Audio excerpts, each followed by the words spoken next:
ভক্তি সন্দর্ভ গ্রন্থে শ্রীল জীবগোস্বামীচরণ তিনি বলেছেন, প্রেমাবতার নৈবম ভক্ত্যা ভাগবতং মোক্ষাম।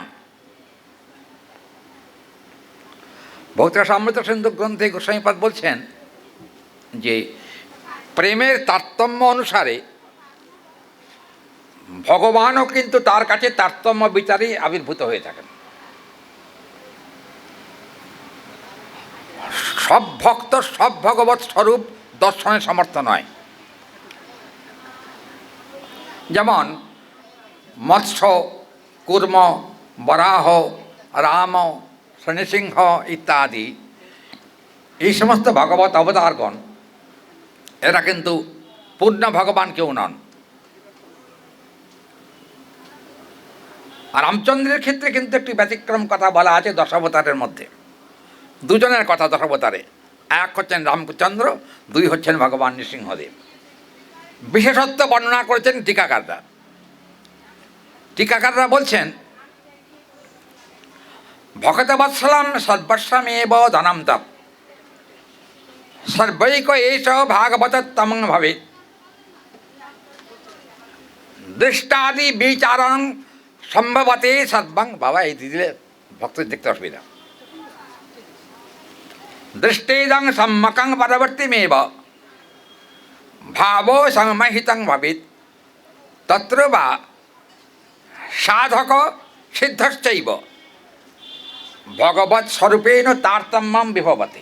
এখানে বলছেন সাধক জীবনের সাধকের যে দৃষ্টিভঙ্গি, সে দৃষ্টিভঙ্গির তারতম্য অনুসারে ভগবান ঠিক তেমন করেই তার কাছে প্রকাশিত হয়। যেমন ধরুন, দেখবেন অন্যান্য ভগবত অবতার যারা এসেছেন এর পূর্বে, তারা কিন্তু বেশি বধ করেন নাই। যেমন ধরুন ভগবান নৃসিংহদেব। ভগবান নৃসিংহদেব কিন্তু মূলত হিরণ্যকশিপুকে বধ করবার জন্যই এসেছেন। মাস্টাররা ঠিক নাকি? আর কেউ বধ করেছেন কি নৃসিংহদেব? করেন নাই। কিন্তু রামচন্দ্র আর রাবণাদি যত দুষ্ট ছিল তাদের অনেকেই বধ করেছেন, এমন কথা রামায়ণে দেখা যায়, বাল্মীকি রামায়ণে। দেখুন, মাধুর্যের তারতম্য অনুসারে, ভক্তি সন্দর্ভের কথা যেটা, মাধুর্যের তারতম্য অনুসারে ভগবানের লীলার তারতম্য হয়। দেখবেন রূপ গোস্বামীচরণ তিনি কিন্তু বলছেন ভাগবতে যে বাৎসল্যাদিকং সর্বে স্নেহাদিকং সদা ভবেৎ আতুর্যেন সবা সদা সম্যক দহিত্রা পিতৃবৎসলম। এখানে কিন্তু বলা হয়েছে ব্রজলীলাতে ভগবান কিন্তু ভক্তের কাছে ছোট হয়ে যান। ছোট হন না কি ভক্তগণ? ভগবান ছোট হয়ে যান না? না হলে ভগবানকে কান বলতে পারে? জগতে এমন কোনো শক্তি আছে? কিন্তু মা যশোদা পারেন, যশোদা পারেন, কিন্তু অন্যের পক্ষে সেটা সম্ভব নয়। কারণ রস আর তত্ত্ব দুটো কিন্তু একই জায়গায় থাকলেও রসার তত্ত্বের কিন্তু প্রভেদ আছে। ভগবান যখন তত্ত্বে অধিষ্ঠান করেন তখন কিন্তু রসের বহিঃপ্রকাশ তেমন থাকে না। যেমন বৈকুণ্ঠাধিপতি নারায়ণ, নারায়ণের ভিতরে কিন্তু তত্ত্ব আছে, কিন্তু রসের অভাব। কারণ প্রসঙ্গ এসে যখন বলতেই হয়, আর মাস্টারমশাই আছেন যখন কিছু টিকা টিপ্পণী বলি একটু, আপনি যদি আমাকে আদেশ করেন। আরে বৈষ্ণবগণের আদেশ হলেই যথেষ্ট। দেখুন, আদিক্যেতি রূপগোস্বামী আদিষ্টেতি সদাভর্তম সম্পন্নং প্রকাশানারম অন্যানে নৈব সাধ্যেন প্রকৃতিঞ্চ গুণৈঃ। যতক্ষণ পর্যন্ত প্রকৃতি বোধটা থাকে ততক্ষণ কিন্তু গুণের অন্তর্গত থাকে। গুণ তার মানে তম, রজ কিংবা সত্য, তিনটি গুণের অন্তর্গত থাকে। কিন্তু প্রেম সম্বন্ধ স্পৃষ্টে না, প্রেমের সঙ্গে যখন সাধকের সম্বন্ধ হয় তখন কিন্তু গুণগুলো সব তিরোহিত হয়ে যায়। রজগুণ থাকে না, তমগুণ থাকে না, এমনকি সত্যগুণ পর্যন্ত থাকে না। কোন সময় গেলে গোপী প্রেম বোঝা যায়? গুণাতীত অবস্থায় গেলে। গুণাতীত অবস্থায় না যাওয়া পর্যন্ত প্রেম বোঝা এত সহজ ব্যাপার নয়। ওই জন্য দেখুন আমাদের ইয়েতে দেখা যায়, এই যে জীব গোস্বামী পাদের টিকায় সাধক অদোষদর্শিনা, জীব গোস্বামী পাদের কথা, যারা সিদ্ধ পুরুষ তারা কারোর দোষ দেখেন না। হরি বল। কিন্তু দোষ যদি কারোর নজরে পড়ে এটা বলতে হবে না? কি বলেন? দোষ নজরে পড়ে বলতে হবে না? তার কল্যাণ হবে কি করে, মঙ্গল হবে কি করে? এখানে বলছেন কি জানেন, যথা নিম্ব রসন ন্যায়, ন্যায়শাস্ত্রের কথা এটা। যথা নিম্ব রসন ন্যায়, তার মানে নিম পাতাকে যখন আমরা বেটে ছেঁচে রস করে খাই তখন খুব মিষ্টি লাগে কি? আচ্ছা, এটা কথা বলছে না কেন? নিমের রস কি মিষ্টি? সেটা তো। কিন্তু জানবেন নিমের রস কিন্তু শরীরের পক্ষে অনেক উপকারী। আপাতত তেতো লাগলেও সেটা কিন্তু পরোক্ষ আপনাকে তা আপনার মঙ্গলই বিধান করবে। সেই রকম সাধু অদর্শদর্শী না, এ সম্বন্ধে ভক্তি সন্দর্ভের যে কথা বা জীব গোস্বামী পাদের যে আলোচনা, তাতে আমরা যা দেখি তাতে কিন্তু বোঝা যায় সাধু কারোর দোষ দেখেন না, এ কথা গ্রন্থের কথা। কিন্তু দোষ না দেখলেও তো তাদের মঙ্গল হবে না। ব্যাপারটা কি জানেন তো? হরিনাম কেন করবেন? হরিনাম করতে হবে কেন, তার 7টা প্রমাণ আছে। মহাপ্রভু শিক্ষাষ্টকের প্রথম শ্লোকে বলেছেন, আপনাদের সকলেই জানা। শিক্ষাষ্টকের প্রথম শ্লোক আপনারা জানেন, চেতদর্পণমার জনং পবমহদবাক নির্বাপনম শ্রেয়ঃ কৈরবচন্দ্রিকা বিতরণং বিদ্যাবোধু জীবনম আনন্দম্বতি বর্ধনং প্রতিপদং পূর্ণামৃত স্বাদনম সর্বাত্মস্নপনং পদং বিজয়তে শ্রীকৃষ্ণ সংকীর্তনম। এই যে এখানে বলা হলো একেবারে চিত্তদর্পণ মার্জন থেকে আত্মনিবেদন পর্যন্ত, এই শ্লোকের মূল মর্মার্থ আত্মনিবেদন পর্যন্ত। ভক্তরা ভক্তিবিনোদ ঠাকুর তিনি কিন্তু বলছেন আত্মনিবেদন তুয়া পদে করি হইন পরম সুখী, দুঃখ দূরে গেল চিন্তা না রহিল, আমার সব দুঃখ দূরে গেল চিন্তা না রহিল, চৌদিকে আনন্দ দেখি, আমার আনন্দের আর সীমা নাই রে। এতদিনে দুঃখের জ্বালায় পুড়ে মরি, কিন্তু হরি নামে আনন্দ ভারী, প্রেমানন্দে যদি হরি বলি তাহলে দুঃখের জ্বালা দূরে যাবে। দেখুন, প্রেমস্যৌ সর্ববাদানার্থম হরিনাম পরায়ণা সর্বক্ষেত্রেষু যা ভক্তম প্রেমাদিকং সদা ভবেৎ। এখানে জীব গোস্বামী পাদ তিনি বলছেন হরিনাম না করলে প্রেম হবে না। আপনি যত সাধন ভজন ত্যাগ তিতিক্ষা সংযম ব্রহ্মচর্য যাই পালন করুন না কেন, কলিযুগে হরিনাম না করলে প্রেমের কোনো সম্ভাবনা নাই। মহাভারতে উল্লেখ আছে কলৌ কর্তব্যা তদা তথা কীর্তনাখ্যা ভক্তি সংযোগেই নৈব। কলিযুগের বৈশিষ্ট্য কিন্তু এক জায়গায়। একটা কথা মনে পড়ে যায়, পূজ্যপাদ মুকুন্দদাস গোস্বামীপাদ ভাগবতের এক টিকাকার মুকুন্দদাস গোস্বামীপাদ বলছেন কলে সর্বত্র বেদিতম শ্রবণ কীর্তন দান মগন ভাবস্ব সম্প্রদিতানাম। এই যে কতগুলো কথা বলেছেন এখানে, শ্রবণ থেকে আরম্ভ করে কীর্তন করে সব কাজ শেষ। কিন্তু এই কথাও মুকুন্দার গোস্বামীপাদ বলছেন যে প্রকৃত যথেষ্ট শাস্ত্রানুশীলনস্য, সকলের কিন্তু শাস্ত্রানুশীলন করবার যোগ্যতা থাকে না, সকল থাকে না। কিন্তু যদি কোনো ব্যক্তি পাণ্ডিত্য না থাকে, শাস্ত্র পড়ার যোগ্যতাও যদি না থাকে, তবুও তিনি কৃষ্ণপাদপদ্ম পাবেন। তবে কি সর্বকার্যের ভেতরে দেখবেন আদ্যান্তও চামার দিয়েছে সর্বত্র গিয়াতে হরি, আদিতে মধ্যে অন্তে যদি আর কিছু নাও পারো, অন্তত বদন ভরে প্রাণ ভরে হরি যদি বলতে পারো, তাহলেই কিন্তু তোমার সিদ্ধি প্রাপ্তি অবশ্যম্ভাবী, এতে কোনো সংশয় নেই। হরি নামে সিদ্ধি মানে যুগল প্রেমে সিদ্ধি, হরে কৃষ্ণ মহামন্ত্র সিদ্ধি মানে কলিযুগে। একটা কথা বলি, আমার অপরাধ নেবেন না। জৌলুসী প্রেম বলে একটা কথা আছে শাস্ত্রে, জৌলুসী প্রেম। জৌলুসী প্রেম মানে হলো প্রেমের শুধু বহিঃপ্রকাশ মাত্র, আন্তঃপ্রকাশ নাই। এই যে কারা রান্নাঘরে কথা বলছে বাবা,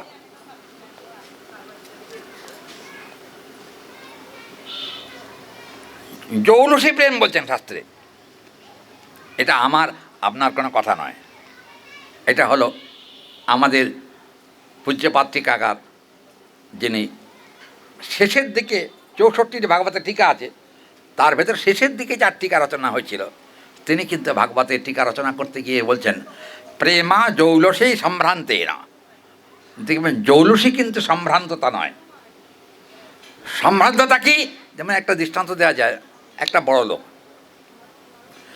রিয়েলি ধনী, প্রচুর টাকা আছে, অর্থ আছে, বৈভব আছে, মর্যাদা আছে, বংশ পরম্পরায় আছে, তার কিন্তু অত জৌলুস নাই। কী হরি বল, ঠিক নাকি? জৌলুস আছে। দেখবেন বাড়ি একটা করেছে, পূর্বপুরুষের বাড়ি বটে, কিন্তু উনি যে অত টাকার মালিক বাড়ি দেখলে মনে হয় না। তিনি যা পোশাক পরেন তা দেখলেও মনে হয় না ও বড় লোক। জানবেন এটার কিন্তু জৌলসী বৃত্তিটা নাই। কিন্তু বলছেন জৌলসী প্রেম মানে কি? দেখবেন প্রকৃত প্রেমিক ভক্ত যারা, তারা আমাদের মতো দুষ্টু না। আমি আমাদের বললাম, আমার কথা বলছি, আমার মতো দুষ্টু নয়। কারণ হলো জৌলসী প্রীতি যাদের আছে, শুধু চোখ ধাঁধানোর ব্যাপার, ভজন নাই, চোখ ধাঁধানো। আচ্ছা আপনার চিন্তা করুন তো, রঘুনাথ দ্বারকাশায়ীপাদের টাকা কম ছিল কি? দ্বারকাশায়ীপাদের টাকা কম ছিল, কিন্তু টাকার গরম নয় এখানে, এখানে ভক্তির প্রভাবে রঘুনাথ দ্বারকাশায়ীপাদের, রঘুনাথের নিয়ম যেন পাষাণের রেখা। রঘুনাথ দ্বারকাশায়ীপাদের বৈরাগ্য, তার যে নিয়ম, তার যে শাস্ত্রীয় মর্যাদা বোধ, এটা কিন্তু ছয় গোস্বামীর থেকেও আরও বেশি শীর্ষে অবস্থান করেছে দ্বারকাশায়ীপাদের ক্ষেত্রে। দেখুন প্রসঙ্গত উল্লেখ্য, রঘুনাথ গোস্বামীপাদ কি এক সময় সনাতন গোস্বামীপাদ ডেকে বলেছিলেন যে রঘুনাথ, এত কৃচ্ছতা ভালো নয়, তুমি যা কৃচ্ছতা করছো এতটা কৃচ্ছতা করো না, তাতে শরীরটা ভেঙে যাচ্ছে। দ্বারকাশায়ীপাদ বললেন, গুরুদেব একটা সত্যি কথা বলি। কি সত্যি কথা? শরীর ভেঙে যাচ্ছে বটে, শরীর আজ ভাঙলেও ভাঙবে, কাল ভাঙলেও ভাঙবে, ওকে অতি যত্ন করলে পেয়ে বসে। অতি যত্ন না করে দেহটা রক্ষা করার জন্য, ভজনটা ঠিকমতো করার জন্য যতটুকু প্রসাদ গ্রহণ করার দরকার ততটুকুই করি, তার বেশি করি না।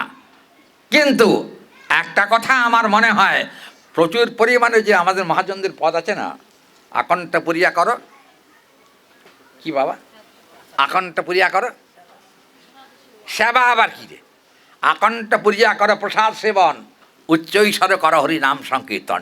এটা কেবলমাত্র তথাকথিত কলিহত জীবের জন্য, সব কলিহত জীবের জন্য নয়, তথাকথিত কলিহত জীবের জন্য বলা হয়েছে। যারা কোনোদিন হরিনাম করে নাই, হরিভজন করেন নাই, সাধুসঙ্গ করেন নাই, তারা যদি সাধুসঙ্গ প্রভাবে হরিনাম করবার সুযোগ পেয়ে যায়, তখন তাদের কি হয়? আর কিছু করুক আর না করুক, শ্রবণ কীর্তন স্মরণ বন্ধন ইত্যাদি যত নববিধা ভক্তি আছে, অত করবার যোগ্যতা নাই। কিছু যদি যোগ্যতা না থাকে, তুমি আর কিছু করো আর না করো, প্রাণ ভরে হরিনাম সংকীর্তন করো, তাতেই তোমার সিদ্ধি হবে, এতে কোনো সংশয় নেই। দেখুন এখানে লঘু ভাগবতামৃত গ্রন্থে সনাতন গোস্বামীপাদ তিনি বলছেন যে ভক্তি বা ভক্ত পঞ্চবিধ। দেখবেন চৈতন্য চরিতামৃতে পঞ্চবিধ ভক্তির কথা বলা আছে। সে পঞ্চবিধ ভক্তির সঙ্গে একটু এটার তারতম্য আছে সামান্য। সাধুসঙ্গ নাম কীর্তন ভাগবত শ্রবণ মথুরা বা শ্রীমূর্তি শ্রদ্ধায় সেবন সকল সাধনা শ্রেষ্ঠ এই পঞ্চ অঙ্গ কৃষ্ণ প্রেম জন্মায় এই পাঁচের অল্প সঙ্গ। এই পাঁচজনের অল্প সঙ্গ করলেই কিন্তু কৃষ্ণ প্রেম হবে, এতে কোনো সন্দেহ নেই। কিন্তু জানবেন ভক্তের মধ্যে তারতম্য আছে, 5 প্রকার তারতম্যের কথা লঘু ভাগবতামৃতে বলা আছে। কে কে কীরকম তার, যেমন ধরুন জ্ঞানী ভক্ত। জ্ঞানী ভক্তকে, আচ্ছা জ্ঞানী আবার ভক্ত হয় কী করে? জ্ঞানী মানে পাণ্ডিত্য জ্ঞানী নয়, জ্ঞান মার্গীয় ব্যক্তির কথা বলা হচ্ছে। পাণ্ডিত্যে কিন্তু তার কথা বলা হচ্ছে না এখানে। জ্ঞান মার্গীয় ভক্ত হচ্ছে যেমন ভরত মহারাজ। ভরত মহারাজ হচ্ছেন জ্ঞানী ভক্ত, কিন্তু তিনি শুদ্ধ ভক্তির সংবাদ রাখেন না, জ্ঞানী ভক্ত। আচ্ছা তারপরে কি আছে এখানে? এখানে যেমন বলা হলো যে যেমন ভক্ত, শুদ্ধ ভক্ত, জ্ঞানী ভক্ত আর শুদ্ধ ভক্তের মধ্যে তারতম্য আছে, অনেক ফারাক। শাস্ত্র প্রমাণে দেখা যায় ভরত মহারাজের থেকে আরও শ্রেষ্ঠ অধিকারে উন্নীত হয়েছেন অম্বরীশ মহারাজ। অম্বরীশ মহারাজ কারণ সপ্তদ্বীপ অধিপতি হয়েও তিনি কিন্তু বিষয়াসক্ত নন। কি কথা বোঝা গেল মায়েরা? সপ্তদ্বীপ অধিপতি, তার মানে সারা ভারতবর্ষের একছত্র সম্রাট অম্বরীশ মহারাজ। তিনি কিন্তু নববিধা ভক্তি অঙ্গ একসঙ্গে যাজন করেছেন। খেলা কথা না, শ্রবণং কীর্তনং বিষ্ণু স্মরণং পাদ সেবনম অর্চনাং বন্দনং দর্শম সক্ষমাত্মা নিবেদনম ইতি পংসাৎ পিতা বিষ্ণু ভক্তিশ্চেন্নবলক্ষণা ক্রিয়েত ভগবতী অধ্যা তন্মন্যে অতীতমুত্তমম। প্রহ্লাদ মহারাজের নিজের শ্রীমুখের কথা। তিনি বলছেন এখানে এই যে অম্বরীশ মহারাজকে ভক্ত বলা হয়, শুধু শুদ্ধ ভক্ত বলা হয়েছে। আচ্ছা ভক্ত আর শুদ্ধ ভক্তের তফাৎ কি? ভক্ত হলো স্বাভাবিকই রূপগোস্বামীবাদ, স্বাভাবিকই বৃত্তি সম্পন্না নতৎ সৎসঙ্গেষু জায়তে শ্রবণ অনিত্যম তথা বা প্রণয়াদি ভাবম। আর এক এব বৃত্তিশ্চেত এক ভক্তির বিশিষ্যতে সর্বথা বর্তমানোপি ন তৎ প্রেম ভক্তির জায়তে। তার মানে প্রেম ভক্তি জাত হয় নাই, অথচ তার ভিতরে কিন্তু সাধনা প্রক্রিয়ার প্রতি একটা লোভ আছে।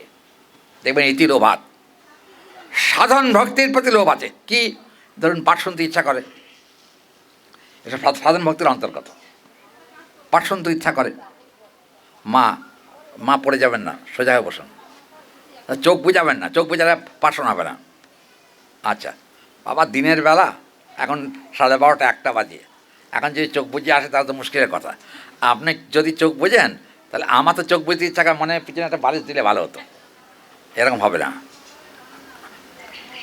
শ্রোতার দিকে তাকিয়ে বক্তার বক্তব্য, শ্রোতা ঘুমিয়ে পড়লে বক্তাও তার সঙ্গে সঙ্গে শুয়ে পড়বেন। কথাটা বুঝে গেল? ঘুমাবেন না।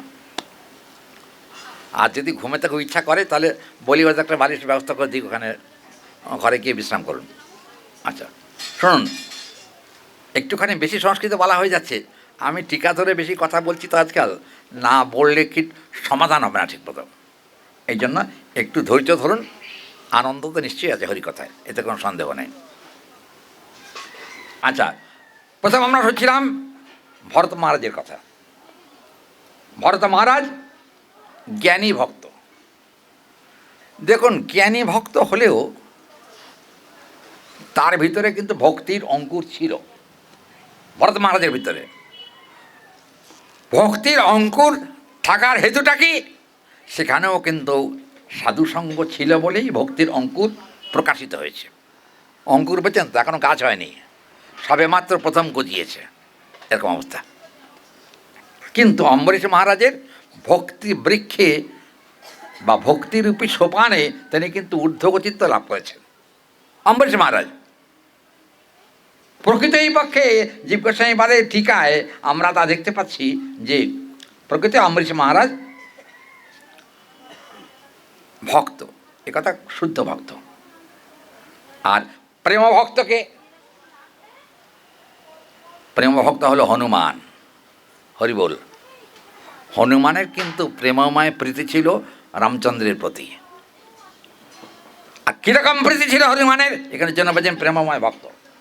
কীরকম প্রীতি ছিল এটা কিন্তু আমরা দেখতে পাচ্ছি যে বৃহন্নারদীয় পুরাণে একটি কথা আছে, সেখানে বলা হয়েছে হনুমান ভক্ত, এতে কোনো সন্দেহ নাই। আর রামচন্দ্রের প্রতি হনুমানের যে প্রীতি, সেটা অমোঘ প্রীতি বলা হয়েছে। অমোঘ প্রীতি। অমোঘ প্রীতিটা কীরকম না, তার মানে খেতে, শুতে, বসতে, ঘুমোতে, চলতে, ফিরতে সর্বাবস্থায় কিন্তু রাম ছাড়া তিনি আর দ্বিতীয় কোনো নাম করেন নাই। কথাটা মায়েরা বুঝতে পারছেন কি?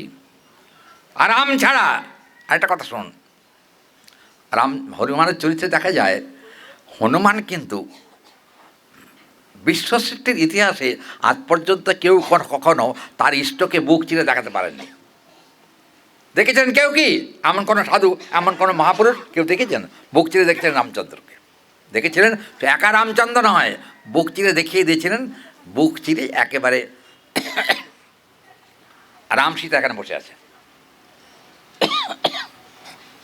এই রান্না ঝাঁজ দিচ্ছে কেন? হরিবল। বুক চিরে দেখেছেন। বুক চিরে দেখেও কিন্তু ক্ষান্ত হননি হনুমান। কি করছেন জানেন?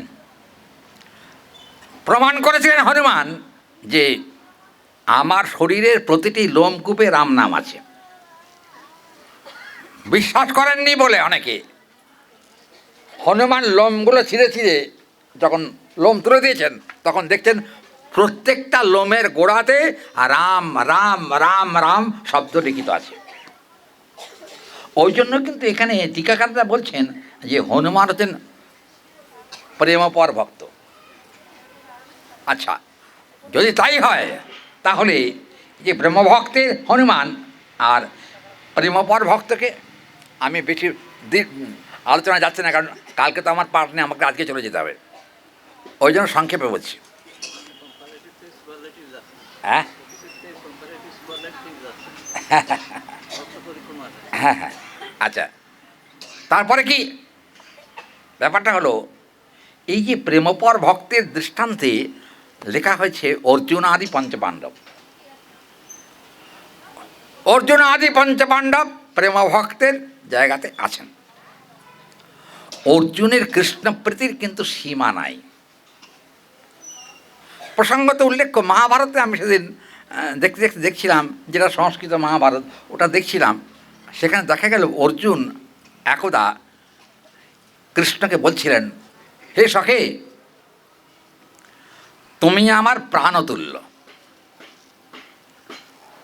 তোমাকে ছাড়া আমি কিন্তু অন্য কাউকে হৃদয়ে বসাই না। রহস্য করে শ্রীকৃষ্ণ বলেছিলেন, অর্জুন, দ্রৌপদী তো আছেন, আছে তো, দ্রৌপদীকে কি তুমি ভিতরে স্থান দাও নাই? আপনারা জানবেন, মহাভারত দেখলে বোঝা যাবে, পঞ্চপাণ্ডবের ভেতরে কিন্তু দ্রৌপদী অর্জুনের প্রতি বেশি আসক্ত ছিলেন। অর্জুনের প্রতি বেশি আসক্ত কেন জানেন? বাবা তৃতীয় পাণ্ডব, বিশ্বজোড়া খ্যাতি তার, তার ধনুর্ধরত্বে খ্যাতি আছে। দ্রৌপদীর কথা তুমি চিন্তা করো না। অর্জুন এক কথাই মাত্র উত্তর দিয়েছিলেন, কৃষ্ণ আর দ্রৌপদী কখনো এক নয়। কারণ দ্রৌপদী আমার স্ত্রী হতে পারে, কিন্তু দ্রৌপদী আমার ইষ্ট নয়। ইষ্ট আর স্ত্রী, ইষ্ট কিন্তু জাগতিক বিচার, এই মূলত পতিপত্নীর বিচার হলো জাগতিক, আর পারমার্থিক বিচার হলো ভক্ত আর ভগবান। এই তারতম্য। ভক্ত আর ভগবানের তারতম্য হলো, ভক্ত কিন্তু ভগবানের জন্য সর্বস্ব তার চরণে দিতে পারে, কিন্তু দ্রৌপদীর জন্য অর্জুন কখনো দ্রৌপদীর পায়ে নিজেকে সমর্পণ করতে পারেন না, হয় না কখনো তা। ওই জন্য এখানে কিন্তু বলা হয়েছে প্রেমপর ভক্ত হচ্ছেন অর্জুনাদি পঞ্চপাণ্ডব। একটা কথা বলতেই হয়, এখানে পঞ্চপাণ্ডবের মধ্যে যুধিষ্ঠির শ্রেষ্ঠ বলা হয়েছে, যুধিষ্ঠিরকে।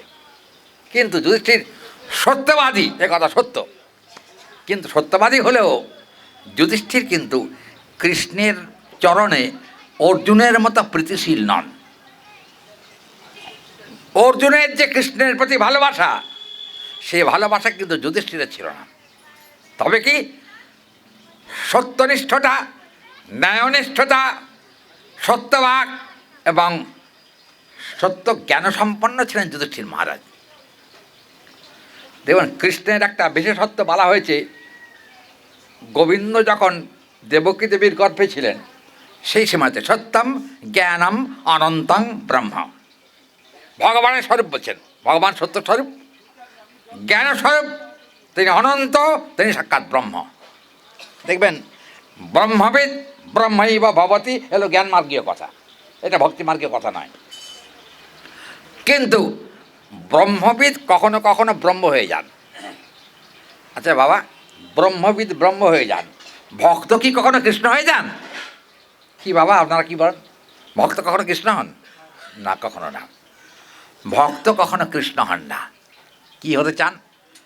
দেখবেন মারদা সনাতন কৃষ্ণপাদের টিকা, মরদাধশ্চ মূর্তিমন্তম ভক্তি প্রেমাদি বিফুল্লিতা সংদৃষ্টৌ সংবৎসমেব সন্দ্রাহম প্রেম ভক্তি কগৃহ্যতে। এখানে বলছেন যে দেখুন বাবা, এখানে বসুন, আপনার পাঠকরা এই যে বসুন। আচ্ছা আচ্ছা, এত দেরি করে আসলে হবে কী করে, লেট কাম। যাই হোক, এখানে বলছেন রূপগোস্বামীপাদ বা সনাতন গোস্বামীপাদের বক্তব্যে আমরা দেখতে পাচ্ছি যে হনুমানের পর প্রেম ভক্ত হলো অর্জুন আদি পঞ্চপাণ্ডব। আর একটা কথা বলতেই হয় এখানে, এখানে না বলে থাকা যাচ্ছে না। কীরকম জানেন? যেমন বৃহৎ ভাগবতামৃতে আমরা দেখতে পাই যে প্রেমাতুর ভক্তের একটা নির্দিষ্টতা আছে। প্রেমাতুর ভক্তকে প্রেমপরতা আর প্রকৃতই এখানে কিন্তু বলা হয়েছে। এ বাবা তাড়াতাড়ি বসো, অত প্রণাম করতে থাকুন, ঘটার সামনেটা বিঘ্ন হচ্ছে। আচ্ছা, কীরকম? এখানে বলা হয়েছে প্রেমাতুর ভক্ত হল উদ্ধবাদি বৈষ্ণববৃন্দ। উদ্ধব কালকে পাঠে আলোচনা কিছুটা হয়েছিল এ প্রসঙ্গে। উদ্ধবাদী ভক্তের শ্রেষ্ঠতা কিন্তু ভাগবতে বলা হয়েছে, গোবিন্দ নিজের শ্রীমুখে বলেছেন। উদ্ধব কিন্তু কৃষ্ণের প্রাণপ্রিয় ভক্তের অন্তর্গত, প্রাণপ্রিয় ভক্ত। কিন্তু শ্রীমদ্ ভাগবতে রাসপঞ্চাধ্যায়েতে এখানে দেখা গেছে যে উদ্ধবজি নিজের কথা আছে। উদ্ধবজি বলছেন, কৃষ্ণ আমাকে এত প্রিয় বলে আদর করেন, এই কথা সত্য, এতে কোনো সংশয় নাই। কিন্তু কৃষ্ণ যিনি জগদীশ্বর, আমি জানি, আমি উদ্ধব, আমি জানি তিনি জগদীশ্বর, কিন্তু ব্রজগোপীরা কিন্তু কৃষ্ণকে জগদীশ্বর হিসাবে গ্রহণ করেন না। কি মাস্টারমশাই, কথা ঠিক নাকি? হ্যাঁ, অতএব একটা মূল কথাটা হলো তত্ত্বে এবং রস। তত্ত্বে কিন্তু কৃষ্ণ পরমেশ্বর, তার উপরে কোনো তত্ত্ব নেই। দেখবেন রূপগোস্বামীপাদ বলছেন, তত্ত্বং হি পরম দেব কৃষ্ণৈক পরনন্দনম যদি বাদে বক্ষ্যা সম্ভূতম তৎ নন্দ যশোদামেপি প্রমুচ্যতে। দেবকীর বাড়িতে এসেছেন কৃষ্ণ, কিন্তু দেবকীর গৃহে স্বয়ং ভগবান কৃষ্ণের জন্ম হয় নাই। দেবকীর গৃহে স্বয়ং ভগবান গোবিন্দের জন্ম হয় নাই। তাহলে কে জন্মালো দেবকীর গর্ভে? হরি বল, কে জন্মেছিল? বাসুদেব কৃষ্ণ। তিনি কিন্তু বাসুদেব কৃষ্ণ আর নন্দনন্দন কৃষ্ণ দুজনে কিন্তু এক নয়। দেখবেন আমাদের গৌড়ীয় বৈষ্ণব শ্রীনাথ চক্রবর্তীবাদ তিনি কিন্তু বলেছেন আরাধ্য ভগবান ব্রজীশ তনয় শ্রদ্ধাম বৃন্দাবনং রম্যা কাচিদ উপাসনা প্রজাপতি বর্গে ন কল্পিতা শ্রীমদ ভাগবতং পরমানমলম প্রেমাপমার্থ মহান শ্রী চৈতন্য মহাপ্রভুর মতমিদং তত্রাদরো নপর। যারা আমরা মহাপ্রভুকে কলিযুগে স্বয়ং ভগবান বলে জানি, মহাপ্রভুকে কৃষ্ণ কিন্তু পরতত্ত্ব আর গৌর হলেন পরতর তত্ত্ব। পরতত্ত্ব আর পরতর তত্ত্ব কিন্তু এক নয়। অ্যাকচুয়ালি রাধারানীর কিন্তু প্রেম ছিল, এ কথা সত্য, থাকলেও ব্রজগোপীর প্রেম ছিল, কিন্তু কৃষ্ণের অন্তরে ভগবত প্রাপ্তির জন্য যে প্রেম দরকার সে প্রেম কিন্তু কৃষ্ণের অন্তরে ছিল না। কি বলেন মশাই, ঠিক নাকি? কৃষ্ণের অন্তরে সে প্রেম ছিল না। কেন থাকলো না?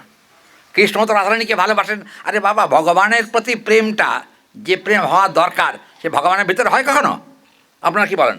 ভগবানের ভিতরে হয় না, ওটা ভক্তের সম্পদ। প্রেম হলো ভক্তের সম্পদ। ভক্তি সম্পদ যে প্রেম, সেই প্রেমকে লাভ করতে গেলে ভগবানকেও ভক্তের ভূমিকায় আসতে হবে। ভক্তের ভূমিকায় না আসা পর্যন্ত কখনো ভগবানও তার প্রেমের বৈভব বুঝতে পারবেন না।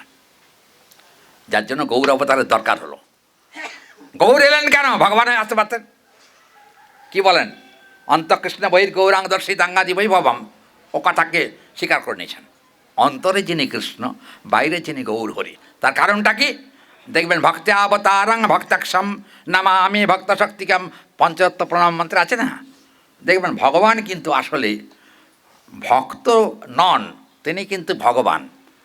কিন্তু গৌর অবতারে যখন এসেছেন তিনি উভয়বিধ সম্পর্ক এক করেছেন।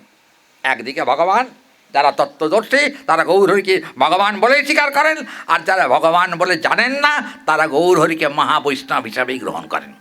কিন্তু একটা কথা প্রসঙ্গত উল্লেখ করি, আমার অপরাধ নেবেন না।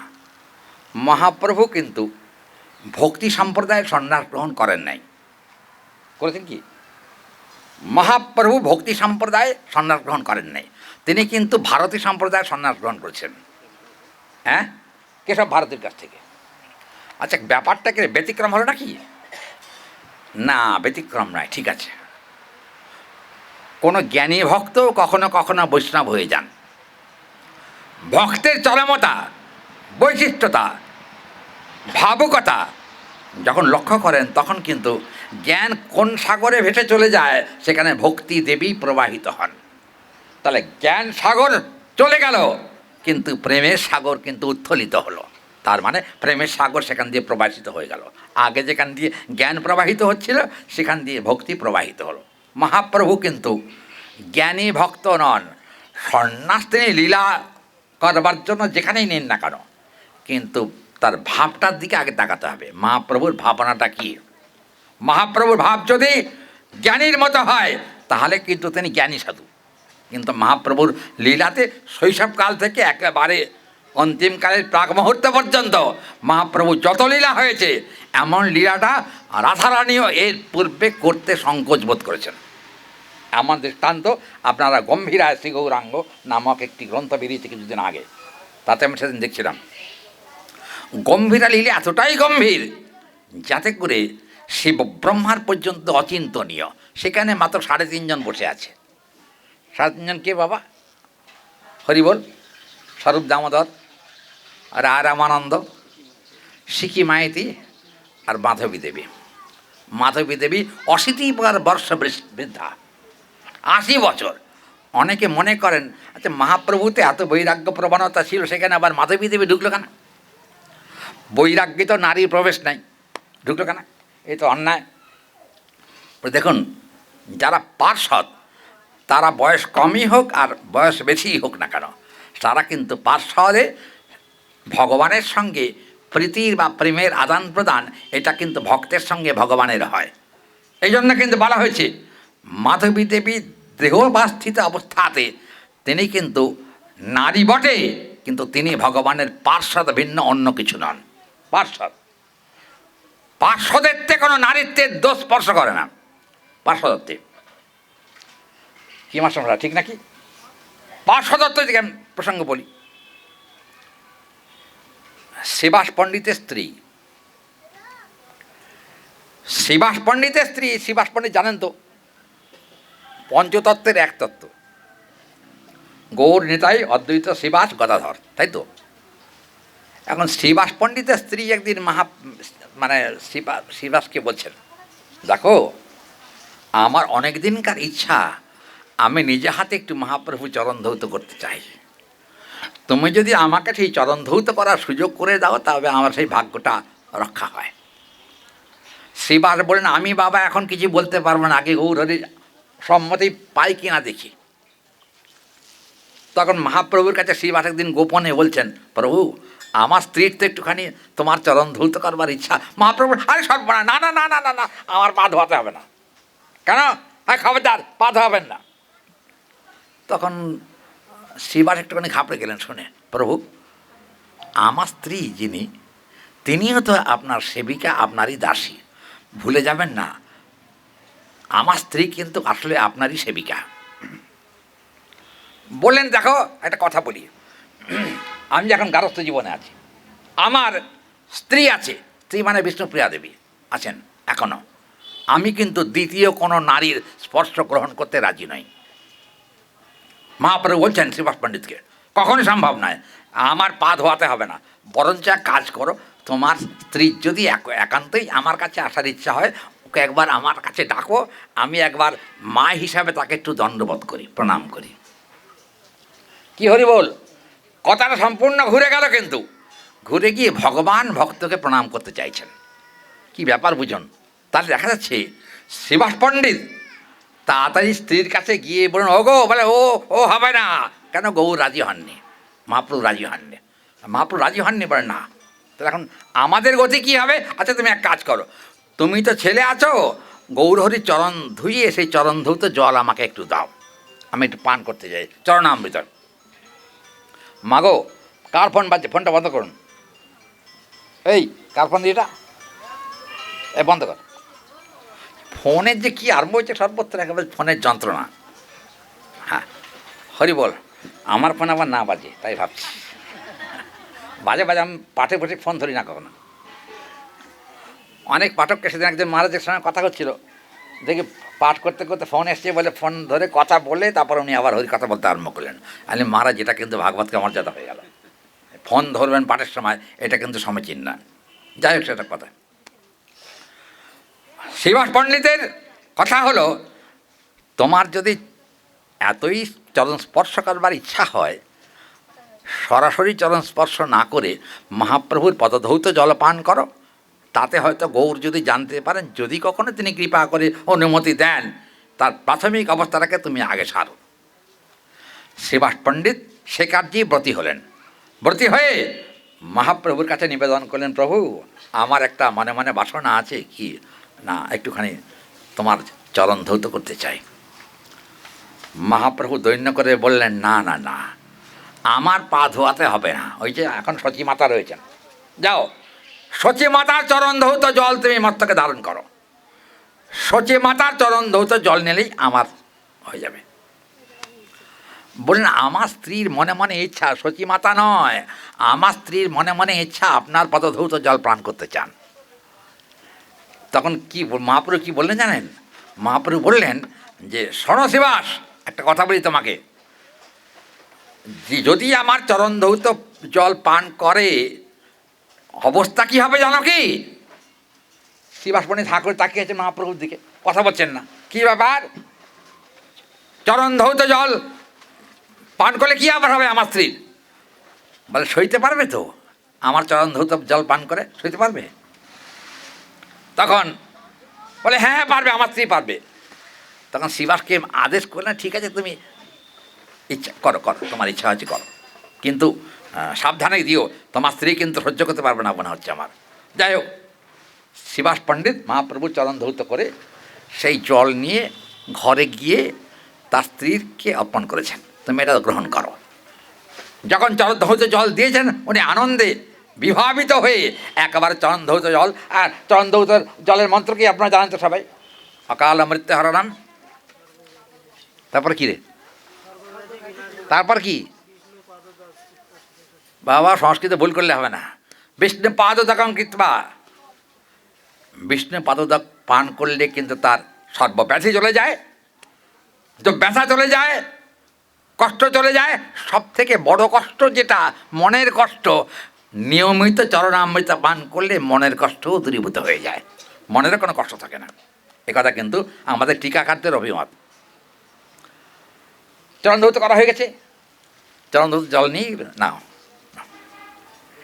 শিবাস যেই মাত্র নিজের স্ত্রীর হাতে চরণধৌত জল দিয়েছেন, দেবার সঙ্গে সঙ্গে তার হাত কাঁপতে আরম্ভ করেছে, কম্পন হলো। কী ব্যাপার দেখবেন, শ্বেত কম্প, পুলক, অশ্রী, বৈবর্ণ, ঘর্ম ইত্যাদি অষ্টসাত্ত্বিক বিকারের মধ্যে কম্প একটি। কি হলো, শিবাস পণ্ডিতের স্ত্রীর কম্পন শুরু হয়ে গেল। আর চরণধৌত জল পান করতে গিয়ে চরণ যেই অষ্টদশকে স্পর্শ করেছে, চরণধৌত জল স্পর্শ করার সঙ্গে সঙ্গে তার কিন্তু নয়ন দিয়ে এক ঝরঝর করে জল পড়তে আরম্ভ করেছে। আর কোনো ক্রমে চরণধৌত জল চরণামৃত পান করার সঙ্গে সঙ্গে দুই হাত তুলে প্রেমানন্দে হরি বলে একবারে চিৎকার করে কীর্তন করতে আরম্ভ করেছেন। কী করে হলো দেখুন, চরণধৌত জলের কত বড় সামর্থ্য। বলে যাবেন না, আচ্ছা ওটা কার সামর্থ্য বলতে, কার চরণের জলের সামর্থ্য? হরি বল। এখানে কিন্তু আমাদের চৈতন্য মঙ্গল গ্রন্থে একটা ছোট টিকা আছে সংস্কৃত, তবে এই মাঝে মাঝে এতটুকু করে অনুচ্ছেদ দেওয়া হয়েছে। সেখানে আমি দেখেছি চৈতন্য মঙ্গলে বলা হয়েছে, এই যে প্রেম হলো শ্রীবাসের স্ত্রীর, সে প্রেমটা কিন্তু আসলে কৃষ্ণের সম্পদ নয়, তাহলে মহাপ্রভুর সম্পদ। মহাপ্রভু মানে বিশ্বভানু রাজনন্দিনী শ্রীমতী রাধিকা। রাধারানীর চরণধৌত জল পান করলে কি হয়, সেটাকেই কিন্তু প্রত্যক্ষীভূত করবার জন্যে আজকে কিন্তু চরণধৌত জল শ্রীবাস পণ্ডিত পেয়েছেন, আর তার স্ত্রীকে দেওয়ার সঙ্গে সঙ্গে প্রেমলক্ষণ প্রকাশিত হয়ে অধৈর্যরে ক্রন্দন আর দুই হাত তুলে প্রেমানন্দে হরিনাম।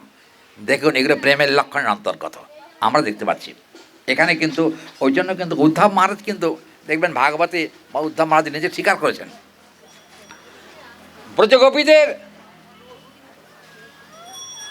চরণের যে অসংখ্য ধূলি, অসংখ্য ধূলির মধ্যে একটি কণা মাত্র আমি মস্তকে ধারণ করতে ইচ্ছা করি, এটা উদ্ধব মহারাজের উক্তি।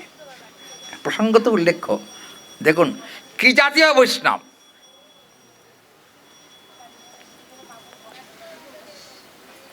কয়টা বাজে রে?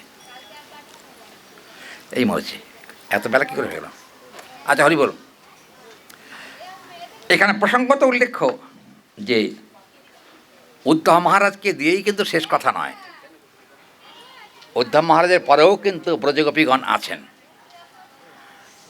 ব্রজগোপীগণ রয়েছেন। কারণ যে ব্রজগোপীগণের চরণধূলি প্রার্থনা করেছেন উদ্ধব মহারাজ, উদ্ধব মহারাজ কিন্তু যে সে ব্যক্তি নন, কৃষ্ণের প্রধানমন্ত্রী, দ্বারকালীরা প্রধানমন্ত্রী। আর গোবিন্দের যত অন্তরঙ্গ জন আছে তার মধ্যে উদ্ধব কিন্তু একটা শীর্ষ ভূমিকায় বসে আছেন, উদ্ধব মহারাজ। এখানে আমরা দেখতে পাচ্ছি, কালকে বলেছিলাম বলেছি মনে আছে বোধহয় আপনাদের, উদ্ধব মহারাজ তথা মহাভাগবত যারা, তাদের লক্ষণগুলো বর্ণনা করা হয়েছে চৈতন্য চরিতামৃতে। 26টি লক্ষণ। 26টি লক্ষণ কী কী একটু ধৈর্য ধরুন। এই ভোগ উঠেছে নাকি রে? ভোগ উঠে গেছে? ভোগ লেগে গেছে? আচ্ছা, কাকের মতোই হচ্ছে, আমার কিছু দোষ নাই, কিন্তু অপরাধ দেবেন না। ভগবান তার কথা শুনছেন, এটা একটা আনন্দ। যাই হোক, আরতির সময় আপনারা দর্শন করবেন, ভোগ লেগে যাক। আচ্ছা, কী হলো অবস্থা? এখানে বলছেন কৃপালু অকৃতিদ্রহ সত্যসার সম, নির্দোষ বদান্য মৃদু সূচি অকিঞ্চন। 26টি লক্ষণের মধ্যে এগুলো রয়েছে। কি কি? কৃপালু, এ বাবা সাধুর যে কৃপালুত্ব সে তো অপরিসীম। এমনকি শাস্ত্রে কথা বলা আছে, ভগবান অপে নতুষ্ঠাতে সাধ্যসাম এ বা সর্বম ভগবত ভক্তই তারতম্যে। এখানে বলছেন ভগবত ভক্তের তারতম্য অনুসারে কিন্তু কৃপারও তারতম্য হয়। সব সাধু কিন্তু সব রকম কৃপা করতে পারেন না। পারেন কি? হরি বল। সবেমাত্র বাড়ি ছেড়ে মঠে এসেছে, তিলকমালা ধারণ করেছে, হরিনাম 25,000-এর বেশি করতে পারে না, এরকম সাধুর কৃপা আর লক্ষাধিপতির প্রতি কৃপা দুটো কিন্তু এক নয়। 1,00,000 হরিনাম যে করে, মহাপ্রভু চৈতন্য ভাগবত আছে না, 1,00,000 হরিনাম না করে তিনি জলগ্রহণ করেন না, তারাতে মহাপ্রভুর ভক্তের মধ্যে পড়েছেন।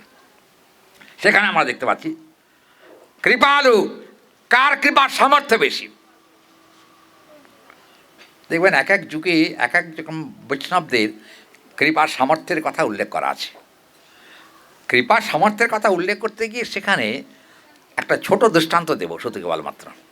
অনন্ত ব্রহ্মাণ্ডে যত করুণাময় আছেন বৈষ্ণবগণের মধ্যে সব থেকে শ্রেষ্ঠ করুণাময়ী হচ্ছেন বিশ্বভানু রাজনন্দিনী শ্রীমতী রাধিকা। তিনি হচ্ছেন শ্রেষ্ঠ করুণাময়ী।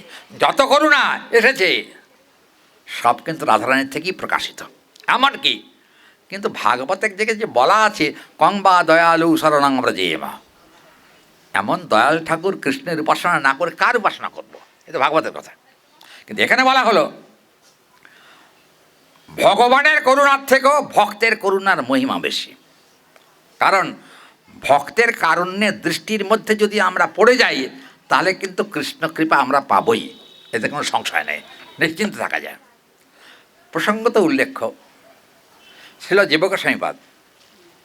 জীবগোস্বামীপাদের ক্ষেত্রে দেখা যায় জীবগোস্বামীপাদ একজন পণ্ডিতের সঙ্গে একবার দেখা করতে গেছিলেন। পণ্ডিত মানে কিন্তু অহংকারী, কিছু মনে করবেন না। এখন যে পণ্ডিতের কাছে গেছেন তার নাম সরস্বতী তৃষ্ণা বিদ্যা অলঙ্কার। গেছেন যখন জীবগোস্বামীপাদ গেছেন, সেখানে যাওয়ার পর গিয়ে জীবগোস্বামীপাদ বসেছেন। আর এই যে পণ্ডিত মশাই বলেন, ভাই বাবা কোথা থেকে এসছো, বসো। উনি বসেছেন। আর বিদ্যা বিনয়ং দদাতি, একেবারে ধরুন অত্যন্ত দৈন্যতা নিয়ে তিনি বসে আছেন। জীবগোস্বামী মাথা নিচু করে কথা বলছেন না। জীবগোস্বামীপাদকে তখন জিজ্ঞেস করছেন, এই বাবা তুমি কিছু পড়াশোনা করো? বলেন না, পড়াশোনা কিছু করি না। তাহলে আমার কাছে এসে পড়ো, আমি তোমাকে পড়িয়ে দেবো। বললেন না, আমি পড়াশোনা করি নাই, মানে কিছু আজকালকার দিনে হলে বলতো যে আমি MA করেছি, PhD করেছি, লন্ডন করেছি, কত কিছু করেছি। বাবা তখন MA PhD লন্ডন ছিল না। ছিল কি 550 বছর আগে? ছিল না। জীবগোস্বামীপাদ বলছেন আমি পড়ি নাই। দুই অর্থে বলেছেন। একদিকে হলো আমি তথাকথিত বিদ্যাকে আমি কিন্তু গ্রহণ করি নাই। তাহলে তুমি কি বিদ্যা পড়েছ? বলে আমি বিদ্যা পড়ে একটু ব্যাকরণ ট্যাকরণ একটু আধটু জানি, আর বেশি কিছু জানি না। তো পণ্ডিত মশাই বলছেন যে বাবা ব্যাকরণ পড়েছে, তুমি দর্শন পড়ো নাই? তখন দর্শন বলে হ্যাঁ দর্শন। তো জীবগোস্বামীপাদে হ্যাঁলি করে বললেন, আরে দর্শন মানে তো দেখা। বলে হ্যাঁ। তা বললেন কি কাব্য পড়েছে, ব্যাকরণ, দর্শন পড়ো নাই? দর্শন পড়ি নাই তা নয়, একটু একটু পড়েছি বাবা, আমাদের মতো মূর্খের দর্শন পড়া কি সম্ভব? কিন্তু জীবগোস্বামীপাদ একটুখানি মনে মনে একটা আনন্দসূচক কথা আউড়িয়ে গেলেন। কি আনন্দের কথা? দর্শন পড়ি নাই বটে, দর্শন পেয়েছি। বোঝা গেল কথাটা? দর্শন পড়ি নাই কিন্তু দর্শন পেয়েছি। তখন পণ্ডিত মশাই জিজ্ঞেস করছেন, দর্শন পড়ো নাই, দর্শন পেলে কী করে? না পড়লে দর্শন পাওয়া যায়? তখন বলে না, না পড়লেও দর্শন পাওয়া যায়। কেন? যদি সাধক কৃপা হয়। তবে সহায় মেয়ে বা পিতত ধরনের বৈষ্ণব কৃপা। যদি বৈষ্ণব কৃপা কারো সহায় থাকে, লেখাপড়া করুক আর না করুক, গৌর গোবিন্দের কৃপা সে আপনার থেকে পেয়ে যাবে, যদি গৌর গোবিন্দের কৃপা পেতে হয় কারোর। দেখুন, তবে একনিষ্ঠ বৈষ্ণবের কৃপা পাওয়ার দরকার। যে সে বৈষ্ণব হলে কিন্তু তা হবে না। কালীও ভজব, শিব ভজব, আবার কৃষ্ণও ভজব, এ হলো গোঁজামিল সাধু, গোঁজামিল বৈষ্ণব। এসব বৈষ্ণবের দ্বারাতে কখনো কৃষ্ণ ভক্তি হবে না। কৃষ্ণ ভক্তি পেতে গেলে বৈষ্ণবের চরণেই একমাত্র শরণাগতি গ্রহণ করতে হবে, যিনি কৃষ্ণ ভিন্ন আর দ্বিতীয় কাউকে মানেন না। সোজা বাংলা কথা, মানেন না। আমাদের কথাই বলি। আমি বাবা একসময় যে কালকে পাঠে বলছিলাম না, আমার সংস্কৃতির যিনি শিক্ষক ছিলেন গোবিন্দভূষণ সাংখ্যতীর্থ, উনি মহাপ্রভুকে ভগবান বলে মানতেন না। বুঝলেন, আমি যখন আমরা তো মহাপ্রভুকে জ্ঞানের থেকে ভালোবাসি, এখন ওনার কাছে পড়তে গেলাম যখন, তখন উনি আমাকে বললেন কি একদিন যে পড়াতে ব্যাকরণ পড়াতে বললেন কি, বাবা বলে কি তুমি সব থেকে জগতে কাকে বেশি ভালোবাসো বলো। আমি একটু চিন্তা করে বললাম, মিথ্যে কথা বলবো পণ্ডিত মশাইয়ের কাছে না সত্যিই বলবো তাই ভাবছি। কী গো তুমি কথা বলছো না কেন? কাকে সাথে সব থেকে বেশি ভালোবাসো? আমি কলিযুগের যিনি স্বয়ং ভগবান গৌর হরি, তিনি আমার একমাত্র প্রাণপ্রিয়, আর কেউ নান। হ্যাঁ, তুমি কাকে প্রাণপ্রিয় বলছো? আরে বাবা, সেদিন তো বিয়ে হলো গৌরাঙ্গের, সেদিনে বিয়ে হলো, জানো না? আমার অত জানার দরকার, বিয়ে ভগবান বিয়ে করেছে কি করে নাই, ও জমা খরচ আমার জন্য নয়। তাহলে আমি যদি কখনো তার চরণে আত্মনিবেদন করতে পারি, হাগৌর বড় যদি তার চরণে সমর্পণ করে দিতে পারি, তার থেকে বড় কথা আর কিছু নাই। উনি বললেন কি, আমি পূর্ণিমাশায় আপনি ধামেশ্বর মহাপ্রভু দর্শন করছেন? উনি বলে ধর, ওখানেই তো সেই নিমাই, আবার ওই একই কথা, কী আর দেখতে যাব। কিন্তু আমি গুরু মহারাজের কাছে হরিকথা শুনতাম, আর পূর্ণিমাশাকে সেসব হরিকথা বলতাম। পূর্ণিমাশায় একটু শুনতেন মনোযোগ দিয়ে, শুনতে শুনতে একদিন বলেন, আচ্ছা তুমি বলছো চৈতন্যদেব নাকি স্বয়ং ভগবান, চৈতন্যদেব স্বয়ং ভগবান হলেন কি করে? আমি তো বুঝি না কিছু। কেন স্বয়ং ভগবান কাকে বলেন? কৃষ্ণকে স্বয়ং ভগবান বলা যায়, চৈতন্যকে নয়। আমি দেখুন, কৃষ্ণের থেকেও শ্রেষ্ঠ ভগবান হচ্ছেন গৌর সুন্দর। কারণ 64টি গুণ কৃষ্ণের মধ্যে আছে, কথা সত্য, কিন্তু ঔদার্য গুণটা কৃষ্ণের মধ্যে সম্যকরূপে ছিল না। ঔদার্যতা মানে উদারতা, এটা কিন্তু কৃষ্ণের অত উদারতা ছিল না। ভজন না করলে কৃষ্ণ বেশি পাতা দিতেন না। কিন্তু পতিত পাবন গৌর হরে, তিনি ভজন করো আর না করো, সাধু সঙ্গে যদি প্রাণ ভরে হরিনাম সংকীর্তন করতে পারো, তাহলেই কিন্তু গৌরের কৃপা লাভ করা যায়। হরিনাম না করলে কৃপা হবে না। তখন আমার পূর্ণিমাশায় বললেন, তাহলে তুমি কি বলছো বাবা? আমার পূর্ণিমাশায় আসুন না, একদিন একটু ধামেশ্বর মহাপ্রভুকে দর্শন করি। এখন ওনার একদিন কি হলো, ওনার মাথায় কোনোদিন মহাপ্রভুকে দেখতে পারতো না, ওনার মাথায়, আচ্ছা ঠিক আছে তুমি বলছো যখন, চলো যে একদিন থেকে আসি। তা আমি তখন ওই ওখানকার একজন পুরোহিত আছেন মন্দিরের, পুরোহিতকে ফোন করে বললাম, যেরকম আমাদের পূর্ণিমাশায় যাচ্ছেন গোবিন্দভূষণ সাঙ্গতীর্থ, উনি যাচ্ছেন, তো ওনার জন্য একটা প্রসাদী মালা রাখবেন। ঠিক আছে, আমরা গেছি দর্শনে, পূর্ণিমাশাকে নিয়ে গেছি। আর আমার সঙ্গে আরও আমার সব একই দলে ছিলাম, কয়েকজন একসঙ্গে পড়তাম, তো তারাও গেলাম সব একসঙ্গে পূর্ণিমাশাকে সঙ্গে করে নিয়ে। কেন, যে কোনো দিন গৌর দর্শন করে নাই, যে কোনো দিন গৌর নামটা মুখ দিয়ে উচ্চারণ করে নাই, আর যদিও বা গৌরের নাম উচ্চারণ করেছে, সে কিন্তু আসলে মহাপ্রভুকে ভগবান বলে তার স্বীকার করেন নাই, অতএব ক্রিটিসাইজ করেছে মহাপ্রভুর নামে। অতএব সেক্ষেত্রে আমরা দেখতে পাই যে সেই লোক মহাপ্রভুকে দর্শন করতে যাচ্ছে। আমি যখন দর্শন করতে গিয়ে যখন যাচ্ছি, তখন আর কি এই নাট মন্দির আছে না, নাট মন্দির থেকে ওপরে মন্দিরে যেতে হয়। তখন নাট মন্দিরে আমি কি একটা প্রণাম করে পূর্ণিমাশাকে বললাম, একটু প্রণাম করুন গৌর সুন্দরকে।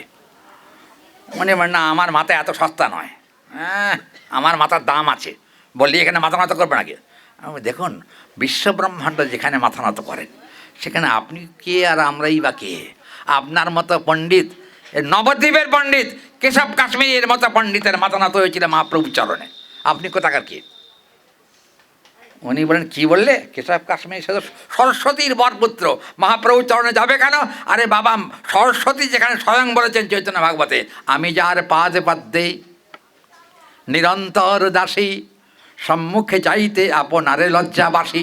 দেখুন, চিন্তা করুন, কেশব কাশ্মীরি যখন গঙ্গার মাহাত্ম্য বলছিলেন, সেই সময়তে ভবানী ভট্ট শ্লোকে যখন গঙ্গার মাহাত্ম্য বলছিলেন, তখন কিন্তু আদি মধ্য অন্তে দুষিলেন 3 স্থানে, 3 জায়গাতে দোষ ধরেছিলেন মহাপ্রভু সরস্বতীর বরপুত্র কেশব কাশ্মীরির। আমি বললাম, আপনি কি কেশব কাশ্মীরি? পূর্ণিমাশাকে বললাম, আপনি কি কেশব কাশ্মীর থেকে বড় পণ্ডিত? উনি বলেন, তা হবে কী করে, সরস্বতী যার জিহ্বায় বাস করছে, আমার জিহ্বাতে সরস্বতী নেই, আমার কেরামতি এই মাথা নিয়ে। বাবা, সংস্কৃত ভালো বলতে পারি, সেই হিসাবে তোমরা আমার ছাত্র হয়েছে। পূর্ণিমাশায় দেখুন, আপনারাই বলেন বিদ্যা বিনয়ং দদাতি, বিনয় যদি না থাকে তাহলে বিদ্যার কখনো স্ফুরণ হয় না। আমার মনে হয় আপনি যদি আজকে গৌরহরির চরণে মস্তক অবনত করেন, আমার মনে হয় আপনার অহংকার যখন তিরোহিত হবে, তখন কিন্তু কোনো ক্রমেই আপনার মাথাটা উঁচু হয়ে থাকবে না। গৌর চরণে নত হয়ে গেলে ওই মাথা গিয়ে বৈষ্ণব চরণেও নত হবে, এতে কোনো সন্দেহ নাই। তখন উনি বললেন, আচ্ছা ঠিক আছে, তুমি যখন বলছো আচ্ছা তোমার অনুরোধ রক্ষার জন্য আচ্ছা আমি প্রণাম করি, যাই। তখন নাট মন্দিরে ছিলেন, ওনাকে টেনে নিয়ে গেলাম হাত ধরে ধরে, মহাপ্রভুর দরজা যেখানে আছে, দর্শন যেখান থেকে হয় ওইখানে নিয়ে গেলাম, নিয়ে গিয়ে প্রণাম করুন পণ্ডিত মশাই। মহাপ্রভুকে প্রণাম করছেন, কী করে জানেন? এই কী বলবো, দুঃখের কথা, পণ্ডিত মশাইয়ের কথা বলতে খারাপ লাগে, কিন্তু দেখুন কি অহংকার, অহমিকা কি, এরকম পঞ্চাঙ্গ প্রণাম উনি করলেন না। উনি প্রথমে এরম এরম করছিলেন, এরম এরম কথা বলছেন, এরম এরম প্রণাম হয়, হ্যাঁ এরম প্রণাম, ভক্ত এরম প্রণাম প্রণাম করে, এরম করে প্রণাম করছে, হ্যাঁ। তো এখন এরম করে প্রণাম করতে করতে আমি কী পণ্ডিত মশাই কী করছেন, এরম করছেন কেন, স্যালুট করছেন কেন ভগবানকে? ভগবানকে স্যালুট করা যায় না, ভগবানকে প্রণাম করতে হয়। তা এরকম করে করে আমাকে তাহলে কী করবো বলো? পঞ্চাঙ্গ প্রণাম করুন। পঞ্চাঙ্গ কি? আচ্ছা প্রণাম, পঞ্চাঙ্গ না পারেন ত্রিঅঙ্গ করুন। ত্রিঅঙ্গ কি? আপনি এরকম করে করুন। শরণাগতির প্রাথমিক অবস্থা এই প্রণামটা বলাতে উনি বললেন যে ঠিক আছে বাবা, তোমার পাল্লায় পড়ে গৌরাঙ্গের কাছে এসে মাথা নত করতে হচ্ছে। আমি কলিযুগে গৌরাঙ্গের কাছে মাথা নত না করলে আপনি পণ্ডিত পরবর্তীকালে মরে গিয়ে ভূত হবেন। পণ্ডিত মশাইকে বললাম, মরে গিয়ে ভূত হবেন, মানুষ আর হতে হবে না। আর যদি সময় থাকতে গৌরচরণের মাথাটা নত করেন, তাহলে ওই মাথাটা আবার একটা মাথা পরবর্তী জন্মে এনে দেবে, যে মাথাটা পুনরায় গৌরচরণে অবনত হবে। তখন উনি বললেন আচ্ছা ঠিক আছে। উনি এবার মাথা নত করলেন, মাথা নত করে এরকম করে প্রণাম করেন। পণ্ডিত মশাই বুড়ো লোক তো বুঝলেন, ওনাকে ধরে আমি একদম শুইয়ে দিলাম, এই শুয়ে সাষ্টাঙ্গ প্রণাম করুন। বাবা এখানে শুয়ে পড়বে, এখানে মাটি, এতে কিছু নাই, এখানে একটা বিছনা চাদর পেতে দিতে বলো। আমি এখানে বিছনা চাদর পাতা যায় না, এখানে ভক্তদের চরণ ধুলিটাই অঙ্গে মাখতে হয়। আপনি জানেন না তো, অহংকারে উন্নত শির আপনার, আপনি কোনো ক্রমে সেখানে মাথা নত করবেন না। যার জন্য আমি বলছি আপনি দয়া করে একটু শুয়ে পড়ে প্রণাম করুন গৌরসুন্দরকে। উনি তো শুয়ে পড়ে প্রণাম করলেন, কি আর করবেন, মানে ওটা কিন্তু প্রণাম আসলে নয়, এখান থেকে প্রণাম করেন নাই। কিন্তু অদ্ভুত ব্যাপার হলো জানেন, সেদিনে ওই পূজারীকে বলে রেখেছিলাম না যে একটা প্রসাদী মালা পণ্ডিত মশাইকে দিও। তো ওই মন্দির থেকে পূজারী বেরিয়ে একটা প্রসাদী মালা পণ্ডিত মশাইয়ের গলা দিলেন। এই বাবা কোথাকার মালা রে বলছেন, এটা মহাপ্রভুর প্রসাদী মালা। উনি না আমার লাগবে না বলে মালাটা খুলতে যাচ্ছেন। আপনি পণ্ডিত মশাই মালাটা খুলবেন না, ভগবানের শ্রীঅঙ্গে স্পর্শ যদি আপনার অঙ্গে স্পর্শ হয় তাহলে আপনার ভক্তি হবে অনিবার্য, এতে কোনো সংশয় নেই। হবেই, দেখবেন একদিন আপনি মরার আগেই আপনার মহাপ্রভুকে ভালোবাসতে আরম্ভ করবেন। কী হলো জানেন, শেষকালে সত্যি তাই হলো। এই মালাটা, প্রসাদী মালাটা গলায় পরার পরের থেকে উনি বলেন, বাবা আজ থেকে আমি তোমার গুরু না, তুমি আমার গুরু। আমি কেন আজকে আপনি আমাকে কথা বলছেন কেন?